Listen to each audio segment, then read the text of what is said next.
गुरुर्ब्रह्मा गुरुर्विष्णुः गुरुर्देवो महेश्वरः गुरु साक्षात् परं ब्रह्म तस्मै श्री गुरवे नमः तस्मै श्री गुरवे नमः तस्मै श्री गुरवे नमः.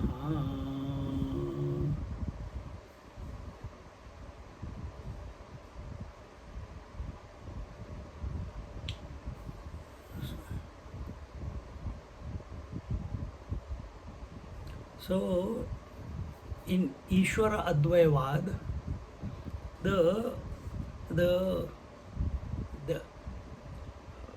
involvement and withdrawal, expansion and contraction, creation and destruction, and manifestation and absorption, this is an eternal process. It is not that Atma, yes, the Paramatma is there, but at the same time, this creation and destruction, this cycle, this is continuously going on. That is the potentiality. When we have studied, we have seen that the Shakti expresses as these two, the manifestation and absorption. Continuing, he says,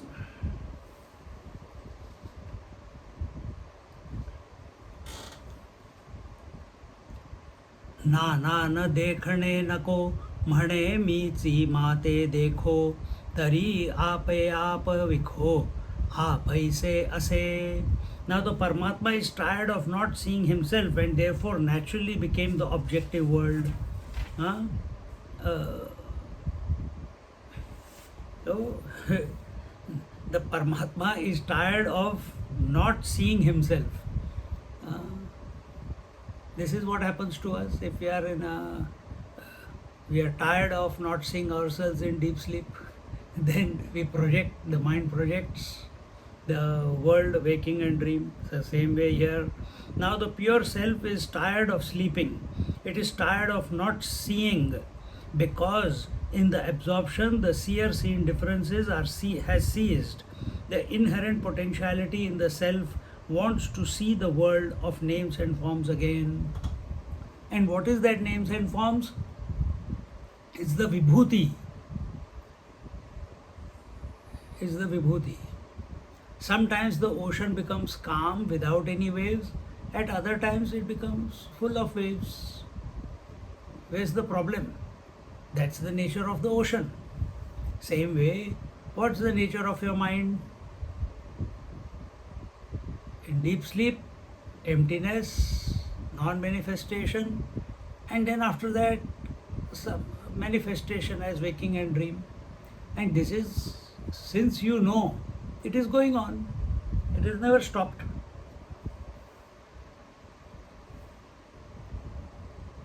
At every faculty level, this is going on.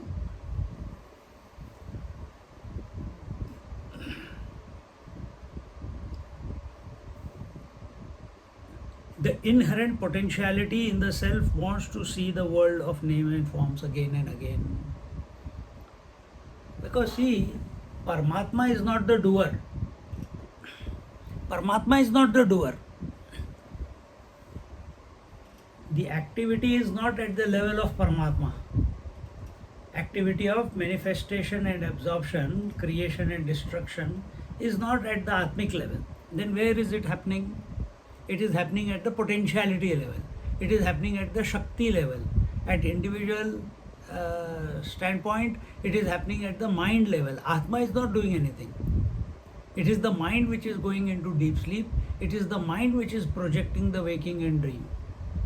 It is the mind which becomes tired of nothingness. Then the mind projects the names and forms again and again to interact with them. Why? That's how it is. There's no question of why. That is how it is. Either accept it or complain and become miserable. Questioning why. There's no answer to that why. It is like that. This is the translation of our individual experience at the cosmic level. Just as one gets tired of sleeping and wants to get out and see the world, so also after the world of Tripurti was absorbed in the pure self. Where was it absorbed in the pure self? In the deep sleep. It was as if the Paramatma Tattva got bored and wanted to see itself again, and the seer seen game begins. So it is that Paramatma, by the hand of potentiality, is expressing as the seer and seen, knower and known, experiencer and experienced. And this we see going on in the waking as well as the dream. But in the deep sleep, all the Triputis are absorbed. There is nothing there, emptiness. So rather than take this as a problem, rather than take this, scriptures want to bring us to the principles. This is the principle. Accept it. And it is not happening only to you or me, it is happening to everyone.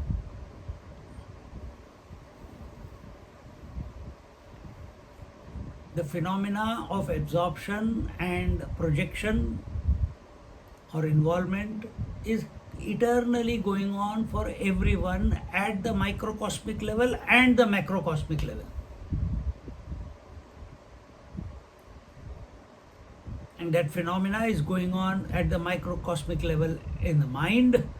It is that same Paramatma reflecting here, expressing through this body-mind vehicle as Atma. That alone is expressing as the mind. And the mind, when we use the word mind instead of Atma, it means where duality exists. And what is the duality? Subject-object is the duality. Seer-seen is the duality. But in nothingness there is no duality. There is. Nothing and everything is the duality. So deep sleep is nothingness, waking and dream is everythingness. So again duality. So catch the principle rather than get attached to anything.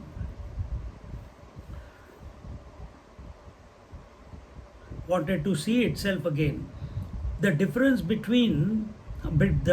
however, is that the jiva's desire is born out of necessity, while the Lord wants to come out of his yoga nidra, out of glorious exposition of his own dormant potentiality. The sunlight is coming out of the sun not because there is a necessity, not because there is a desire. The sunlight is coming out of the sun because it is its nature. The inherent potentiality within the sun expresses as heat and light, and it is eternal. Same way, at the total macrocosmic level or the totality level, the God or the Ishvara, from him the potentiality is expressing not because of any desire. We are using the word as if the Lord desired to be many.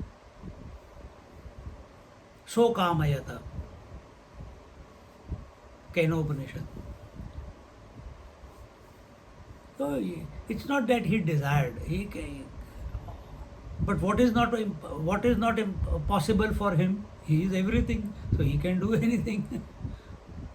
But we have to understand our desires are born out of survival, need, expectation, likes, dislikes, etc., etc.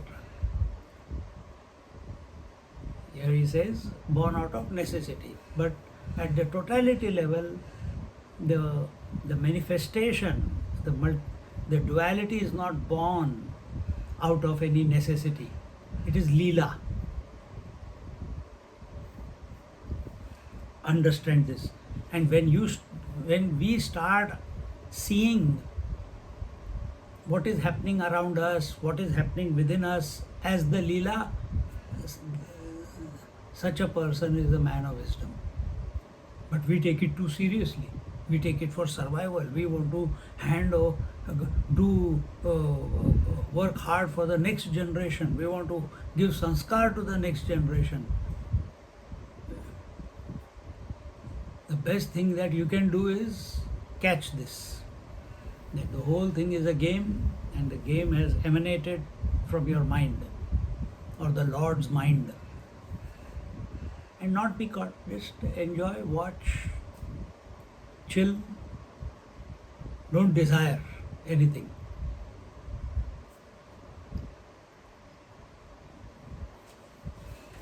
Continuing. The same Paramatma starts manifesting. The Bhagavad Gita calls it Srujati. It swells in the form of knower known knowledge trio. This Srujati swells. It is like a seed which, when it is ready to germinate, it has swollen. So all possibilities exist within that seed. The root, the shoot, the branches, the leaves, the fruits, the flowers, everything.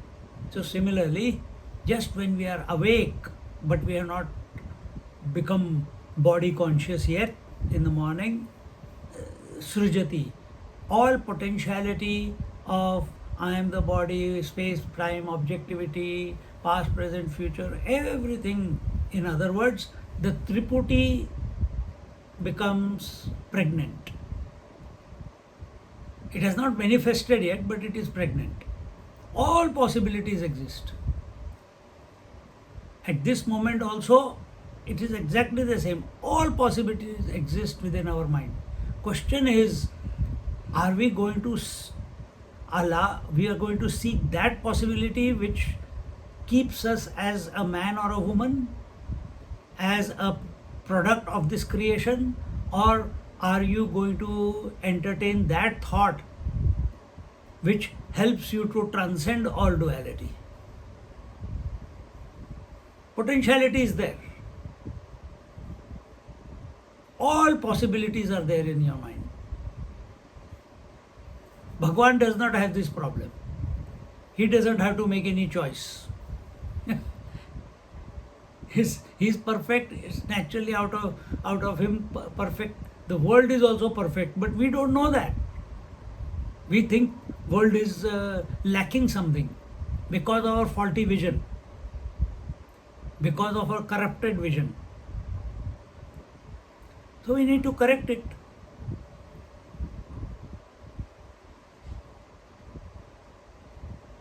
So this possibility is inherent within every one of us. It's inherent within the mind, in the form of knower known knowledge trio, as the Triputi.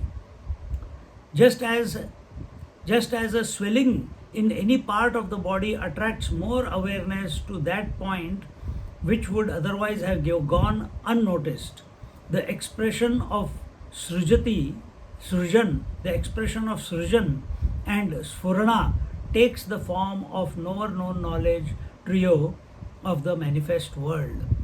So our attention also, just like I got yesterday, see this point, here there is a dark spot, here there is a dark spot, I don't know what is happening, some heat. So boils are coming, red spots are coming.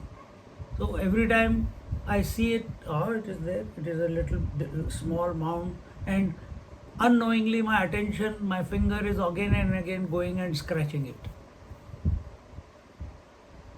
Same way, you have given importance to the waker, so again and again you are scratching the waker and living in the waking world. See,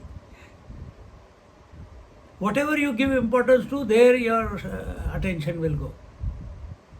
Again and again. It becomes a default setting.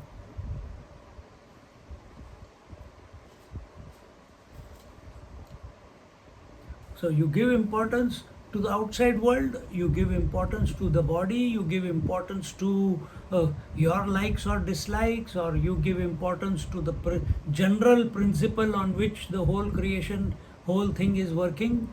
That is what is being told here.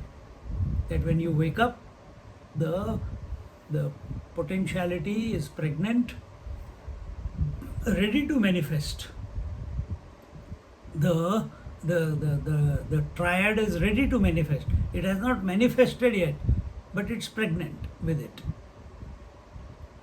See?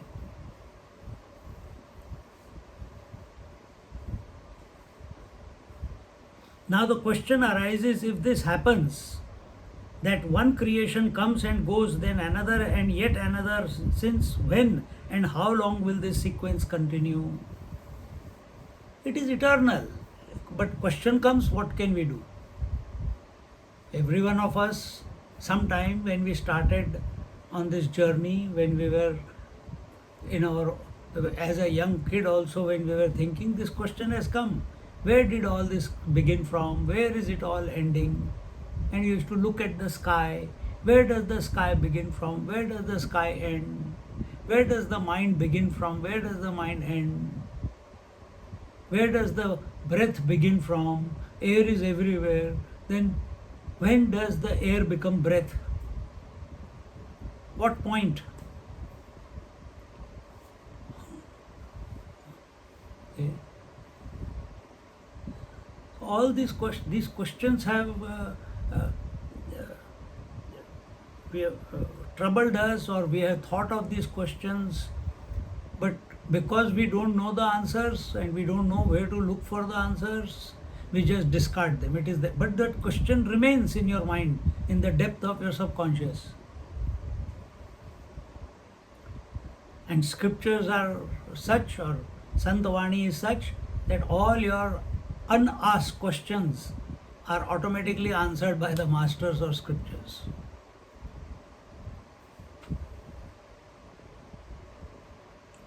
Since when and how long will this sequence continue? Here answering that, Jnaneshwar Maharaj says, Ze anadi drishyapane anadi chi dekhane he ata kaya kone rachu jave. The scene is beginningless, the seeing is also beginningless. Then who can create what? The subject is beginningless, the object is also beginningless. The seer and seen, druk drushya, drashta and drishya, the knower and known, the aham, the subject, and tat, the object. Where are they coming from? Mind. What is the nature of mind? Consciousness. What is the nature of consciousness? Anadi.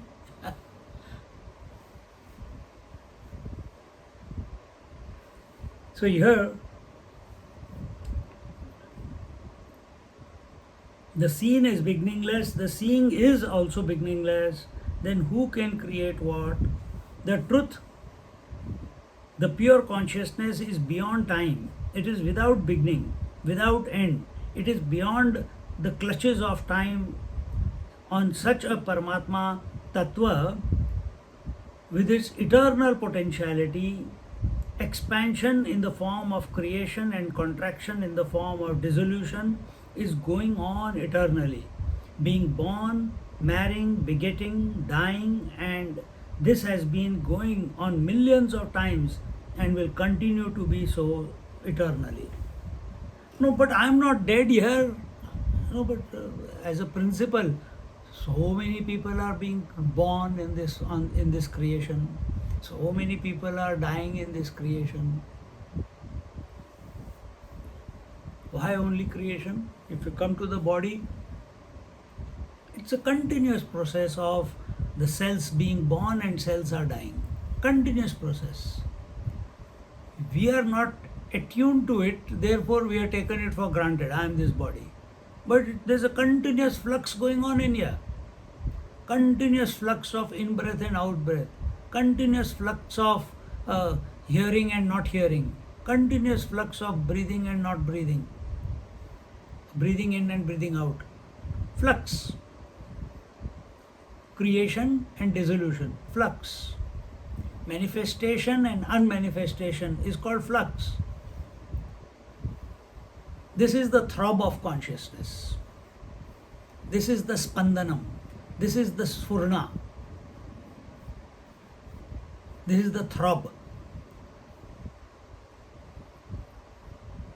And it's eternally going on. You can never stop it because you can't start it.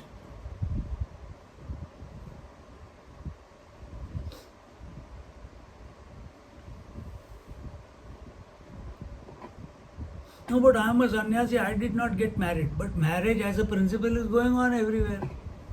Continuously the seer is marrying the seen.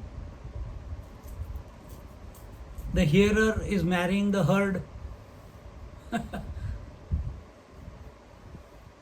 Oh my God, thank God I did not get married. There's already so much marriage going on. And that marriage is creating some thought.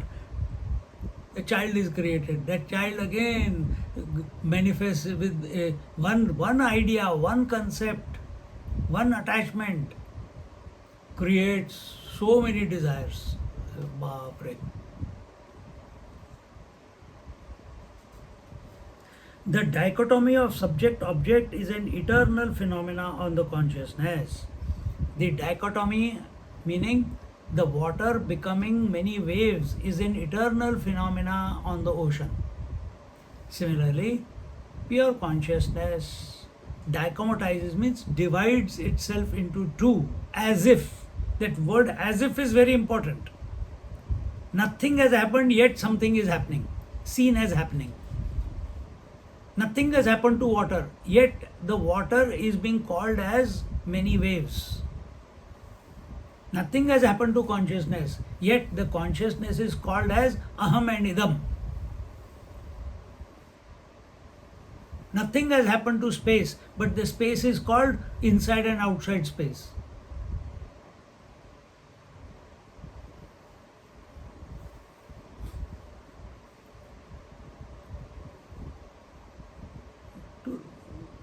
Wise people live at this level, recognizing that this is how it is all going on. No question of attachment, no question of investing in anything in this creation and getting attached to that.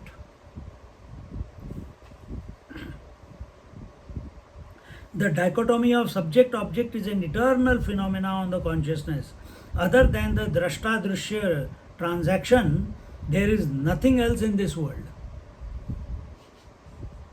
So if we bring it down to that level, to what is being told here, drashta-drishya, seer-seen is the only interaction that is going on. Now you replace the seer with a knower, then known, experiencer, experienced, hearer, heard, smeller, smelled, taster, tasted. This is all that is going on, and unnecessarily we have, to what that is going on, we have created a continuity. And having accepted that continuity, we have crystallized ourselves into individuality.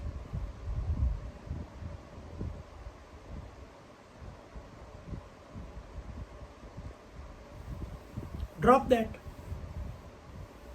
Melt that crystallization by seeing what is going on as it is, not with emotion, not with attachment.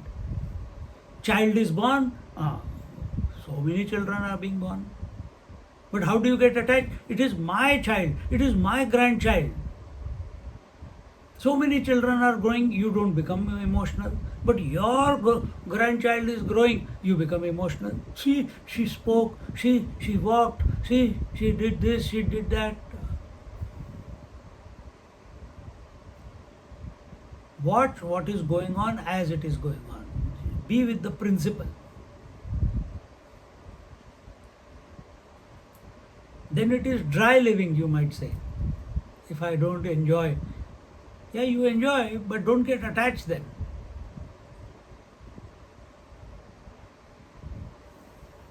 Then you will appreciate every child. Why only child? Every being. Why every being? Every thought is a play of subject and object, drashta and drishya. Every thought.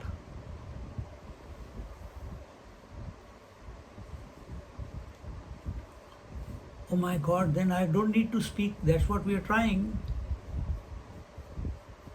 That you become quiet in your mind. Then there's nothing to speak, because if you come to this principle, there's nothing to share, nothing to communicate. Yes. Then what will happen? Wakeful quietness, wakeful silence. That's what will happen.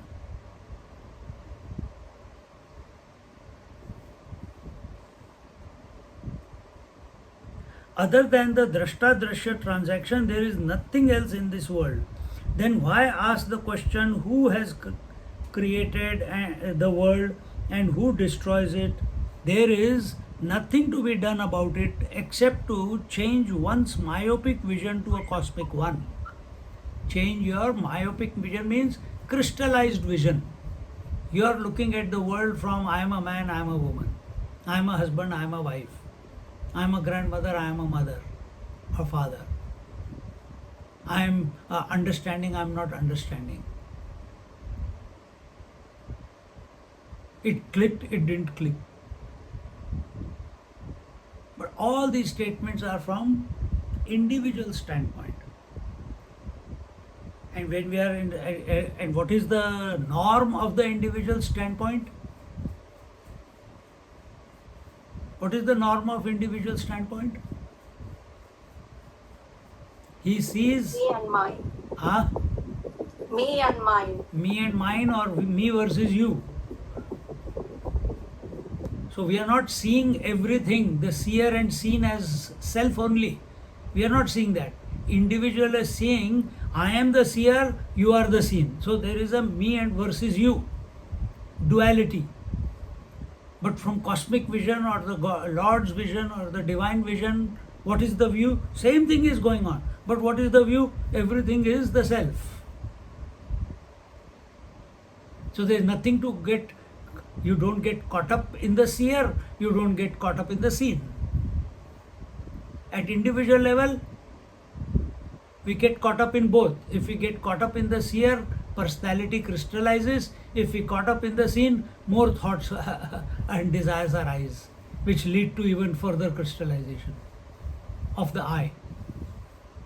Catch the principle and undo yourself, undo the game that is going on in your mind, or catch the game that is going on in your mind. अब इससे और more clear than this, what can we say?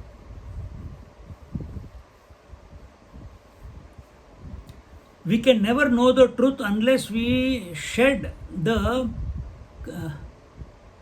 Kupamanduka vritti, the vision of the frog in the well, unless we come out of the small cocoon that we have knit around us, the cocoon of family, the cocoon of our life, the cocoon of investments, the cocoon of our physicality, the cocoon of our memories, our convictions. Everything has to be dropped, Baba.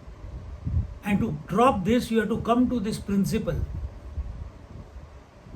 You have to see the whole world from the point of view of the divine, from the Lord, totality point of view. The ocean looks at all the waves. But is he looking at all the waves, or is he looking at himself? You look at all your limbs. Are you looking at limbs objectively, or your eyes are looking at it objectively, but the mind is taking it as subjective? That's me, isn't it?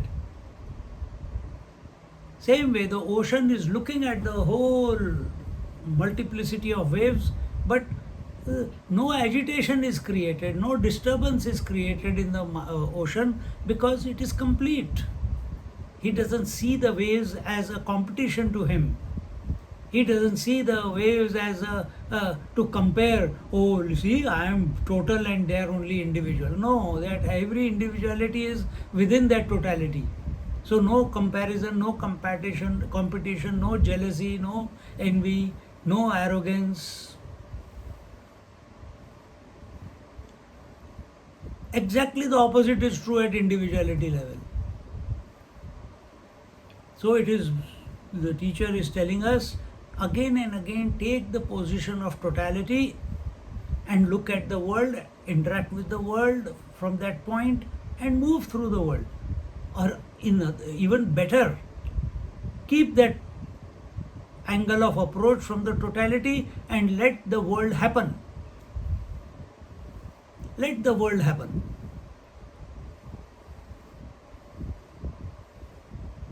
Because that is how it is happening. Ego goes and latches onto it. That's called attachment. It creates likes and dislikes. Get out of it. See, from totality point of view, there will be no likes and dislikes. The likes and dislikes will come only at individual level.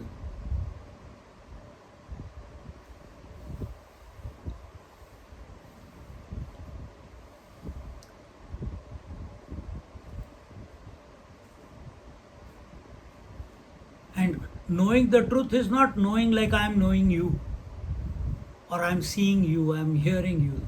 It is not knowledge like this. It is a thought-free knowledge. That thought-free knowledge is expressing at this moment. When I say thought-free, between two thoughts you are there. But our focus is only on the thoughts, only on the words that are coming to you. What about the other 50%, which is between the two thoughts?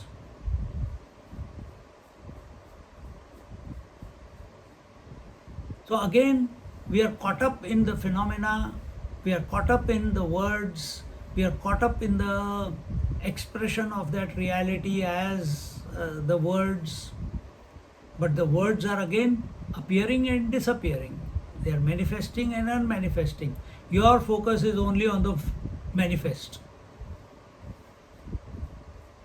Equally put the attention on the unmanifest also.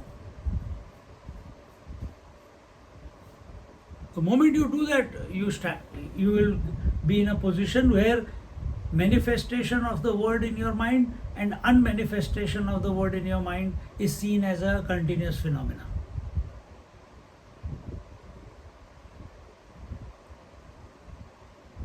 Certainly you de-link yourself. But that is possible only if we take the totality position.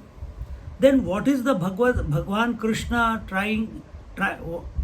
this is what Bhagwan Krishna tried to impress on Arjuna when he said, you and I have taken millions of births, O Arjuna.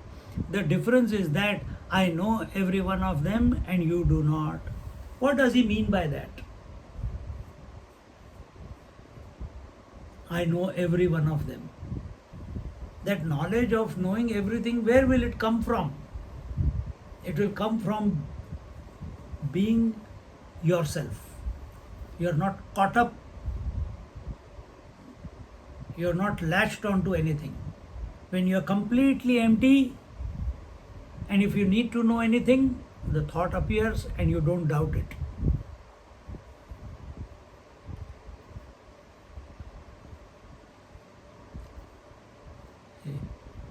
You come to this principle that if everything is me alone, then I'm not running away from anything, I'm not running towards anything. I don't have to desire.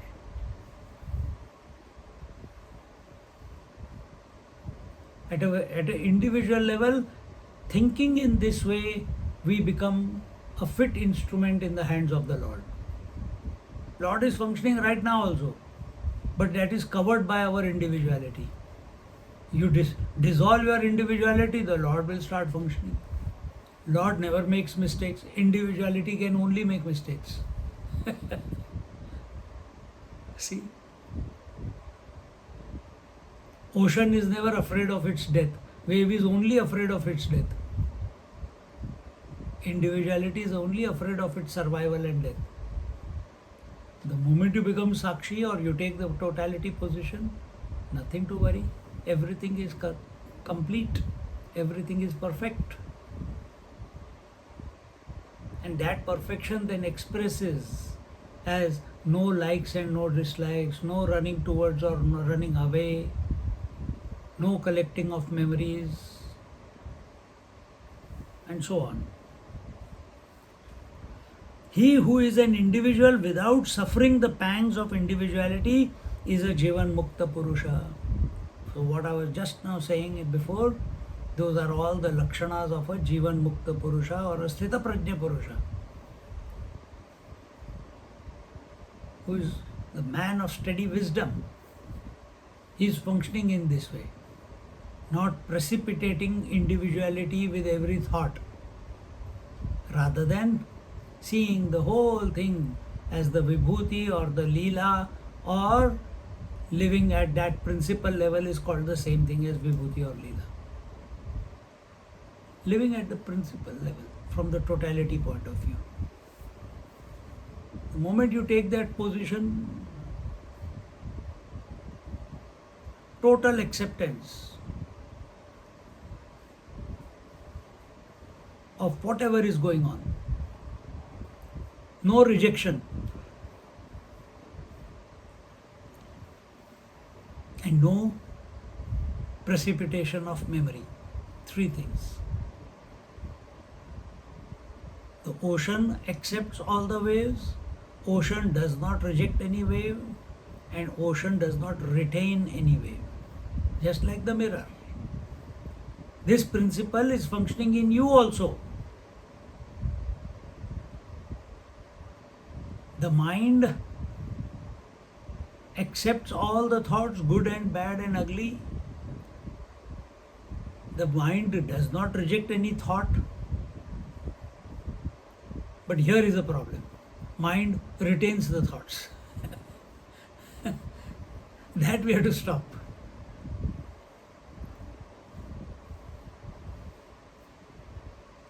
And it retains only because we have taken the wrong angle of approach. We have attached to it. But even that attachment, that creating a memory is dissolved in deep sleep, temporarily though.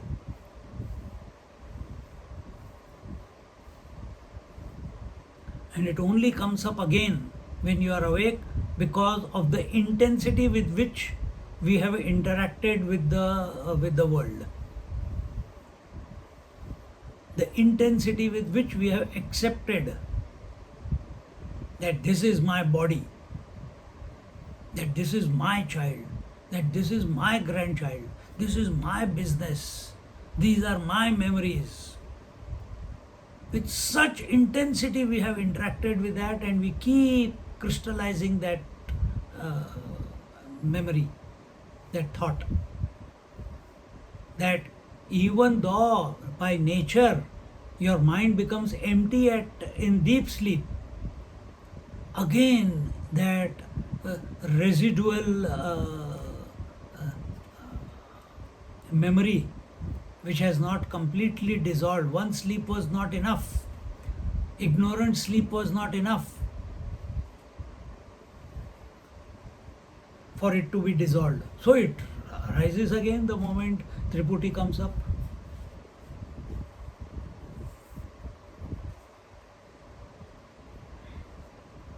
Therefore, let us not indulge in futile enquiries into who created the world, how, when, and so on. The only valid approach is to accept the world as it is. This universality of vision is the only way to achieve spiritual unfoldment. Accept everything as it is. Any criteria that separates one from another has no meaning.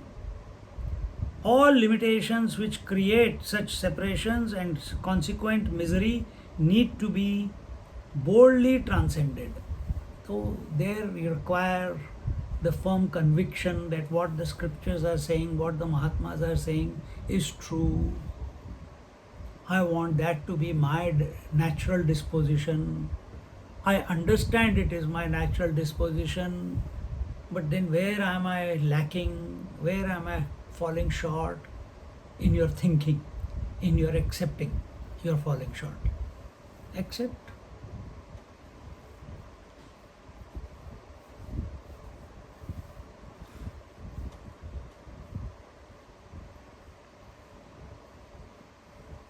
There is no need to attribute creation to Maya or ignorance. Even ignorance is supported by the consciousness. How can that which is beyond knowledge and ignorance, that which is beyond relative perception, be created by relativity?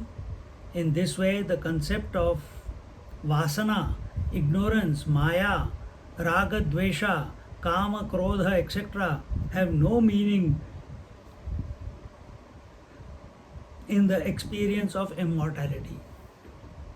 All these raga, dvesha, birth, death, attachment, detachment, vivek, vairagya, shatka, sampatti, mumukshutvam, all these are for the individual wave, are for the individual. From totality point of view, when we take that position, then all this becomes null and void. Oh, but I have to give up this, I have to give up that, I got this shortcoming, individually speaking. From totality point of view, there is nothing like that. Only totality is. In spiritual sadhana, it is essential at some point to drop the study of books and consolidate what has been studied. To practice to be in 24-hour contemplation and not to digress into unwanted inquiry. Unwanted inquiry will be talking about attachments, talking about food, talking about memories, talking about past or future, talking about the politics, investment, survival, health. No. Use all your thoughts for the contemplation. But that will only happen if you have invested in the contemplation. You are doing it by coming to satsang, but this is only 1 hour satsang, 1.5 hours satsang. What about the rest 22.5 hours? Are you invested in the self or are you invested in the world? Because then we are immediately after the class, we are at default level. What is there for breakfast? Dosa, idli, paratha. Oh, I have to make call to my children. Oh, I have to do this duty or that duty. All that, let it go on, but don't forget who you are. Take the position of the totality.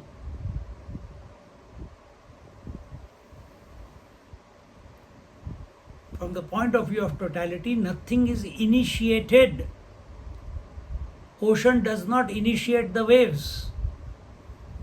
Waves happen. From the point of view of totality, don't initiate any activity. Let activity happen. Then there is no regret. Like one lady, she went from here to Brisbane. Her children went to Brisbane, so she went to Brisbane. And there she was taking care of her son's child. First child she took care, then there was a break, she was on break, she didn't have a job, and one day she went and the children said, "Mommy, you go back home because today we have decided we can take care of the child." And she's alone in her own house.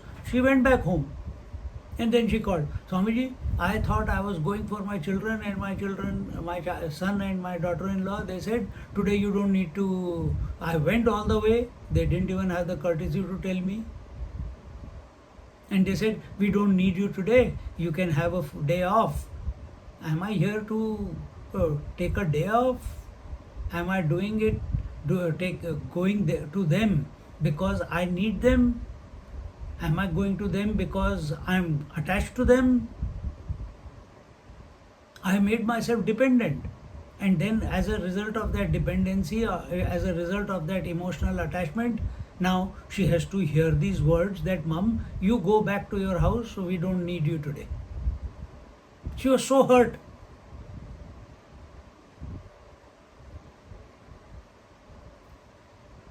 Immediately within a week she found a job and she's busy. She says, I cannot live like this. Now she tells them when she is available or not available. They have to manage their children. This is just at a worldly level the example.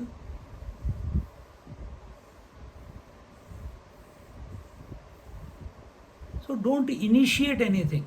First we create attachment, then we complain about that attachment, that I am being used. Who asked you to be attached?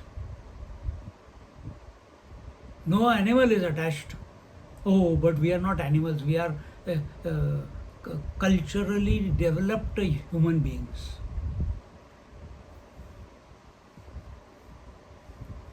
So we don't behave like animals. If animals forget, we don't forget. But that rishi is also culturally developed human being. That saint or a sage is also culturally developed. He has understood the true meaning of that culture. We have understood a distorted meaning of culture, samskar. True sanskar is that of the Paramatma. True sanskar is not of the family, of the body, and etc. And family and all that comes only because we have taken the sanskar of the body as real.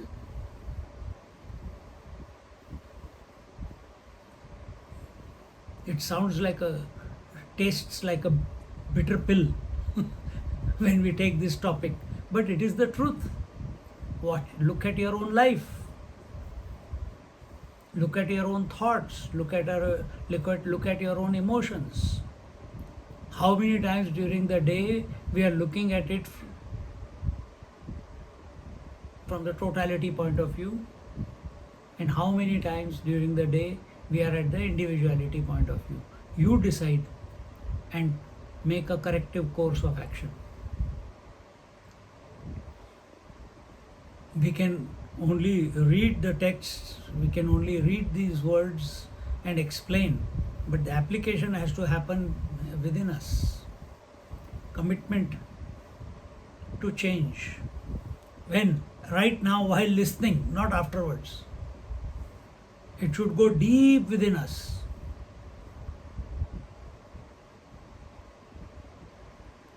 Where are we?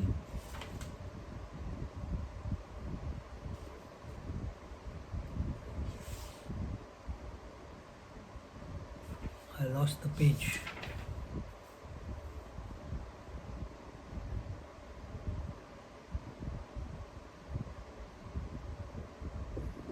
Five hundred and 62, Swami. Huh? The page, 162. 162? And the third paragraph. We are on 575, man, not to 162. Which You have book a Oh, it's a different book. Yeah. which verse we are doing? 158 or 159? 157 song. 157. 157. 157, Okay. Here.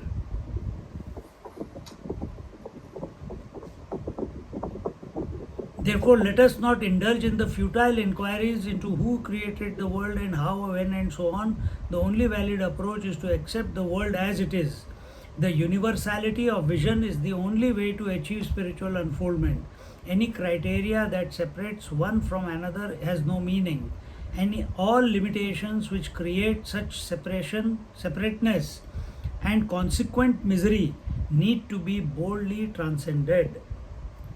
Boldly. You have to first get convinced. You have to have the courage.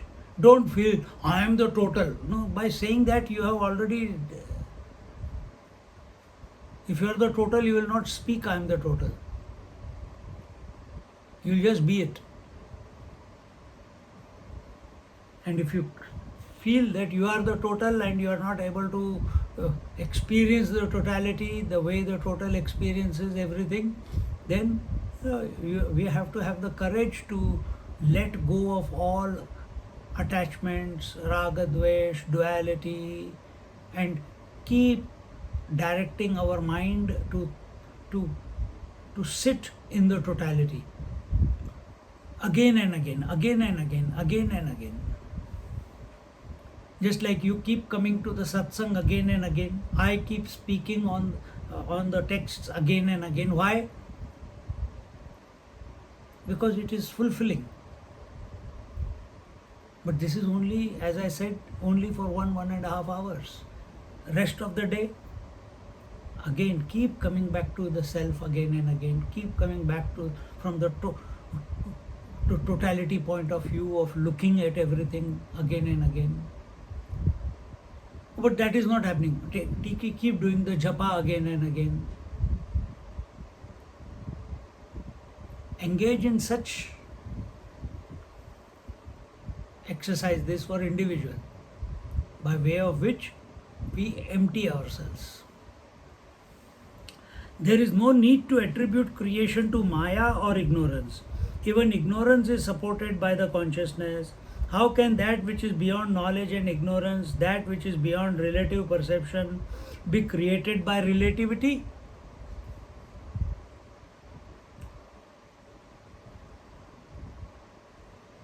In this way, the concept of vasana, ignorance, maya, raga, dvesha, kama, krodha have no meaning in the experience of immortality.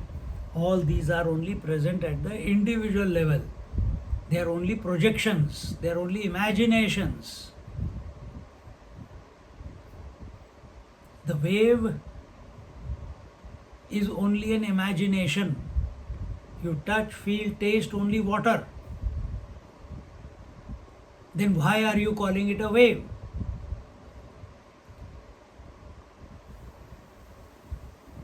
So is true about all the forms in this world. Whole creation is nothing but names and forms. Can you dissolve every form in the world? No. It gets dissolved when you go to sleep. But in the waking, can I undo all the forms? No. If the world is nothing but names and forms, nama, roop, the form is in the world, it is separate from us, but the name is within us. It is on my tongue, it is in my mind. So if this is a laptop, laptop is out there, and the name laptop, the word laptop is in my mind. I cannot do anything about the form, but I can do something about the word laptop.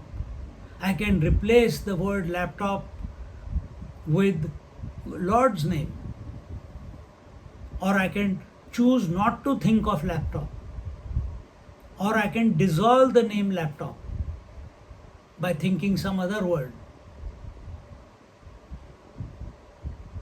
And when there are no words left in the mind, when there are no words left in the mind, there can be no duality present.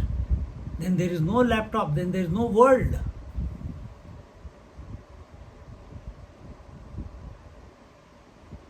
That is the way to transcend the creation.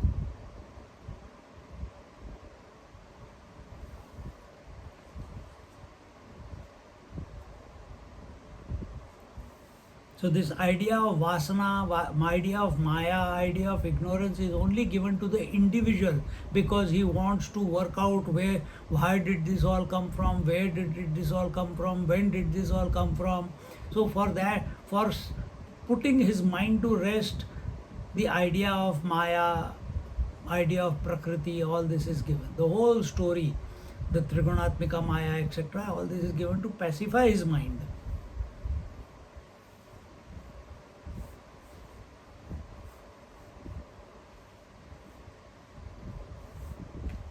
In spiritual sadhana, it is essential at some point to drop the study of books and consolidate what has been studied, to practice to be in 24-hour contemplation and not to digress into unwanted inquiry. This is what Nachiketa asked Yama Dharmaraja.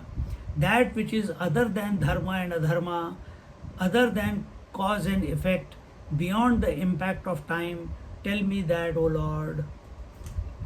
We studied that in Kathopanishad.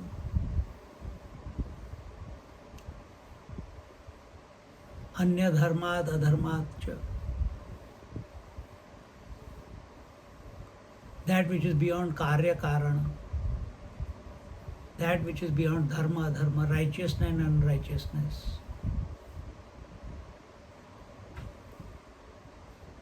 He was asking for the direct experience and retention